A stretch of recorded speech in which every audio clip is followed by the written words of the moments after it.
Tim Burchett joins me now live. Congressman, it's good to see you once again. I'm sorry it's under these circumstances. I wish you and I were talking about something with a bit more levity, but obviously you heard the story before us. Investigators say the suspect was deported to Honduras back in 2018, but at some point he returned illegally. Officials saying he may have been involved in other crimes here in the U.S. The Department of Homeland Security has been alerted of his arrest. But the bottom line here is that a young girl was stabbed. The suspect could have been involved in other crimes. Your response, and who failed here? Well, obviously, Kamala Harris failed. She is the border czar. She can deny it. The Democrats can deny it. The word came out on high to do that. And, of course, the legacy media, lapdogs that they are, jumped right on it. This is clearly a failure on her part. And, in Knoxville, Tennessee, my hometown, some guy got attacked this weekend by an illegal with a pickaxe. The guy miraculously survived. I don't know if he's still alive or not.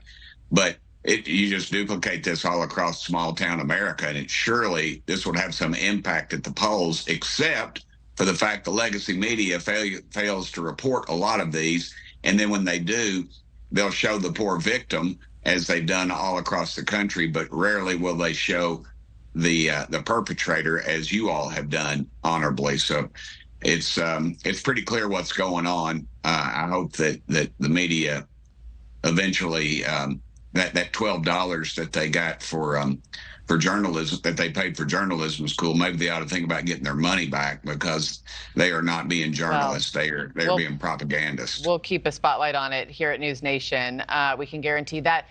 Let's look forward, though. I mean, come January, we'll have a new president, neither of who will be able to fix the problem on day one in office.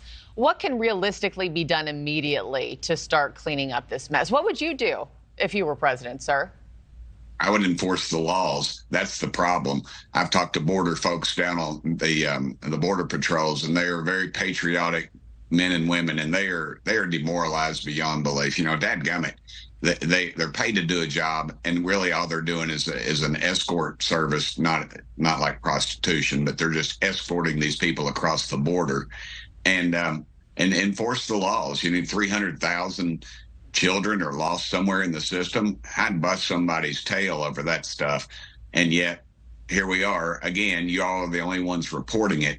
And it's just continues to, from fentanyl to the hundreds of millions of dollars a year that we're supposed to, taxpayers are supposed to pay for it. I saw where the Pope has said where that it's a moral thing that America has to take care of these patients. Dadgummit, the Catholic Church, maybe if we started paying religious groups started paying taxes on their incredible holdings, we could afford to take care of some of these people. What about DHS? I know off the top you said you blame Kamala Harris. Does the DHS have responsibility here as well?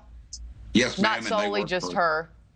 Yes, ma'am. They work for her, though, honestly. I mean, they work for the executive branch. They hire and fire those departments, and they can do that, and they won't do it. And basically everybody's just sitting there twiddling their thumbs. They're not doing their jobs, and they're not being told to do their jobs. That's what the biggest part of the problem is. Again, if they just enforce the dadgum laws, we would be in good shape. Well, we're, of course, thinking of this family who is impacted over the weekend. We'll see what the next few months has in store. Congressman Tim Burchett, good to see you. Three dadgummits on my first day back. I'll take it. I count it as a win. Yeah, hope to have you back soon.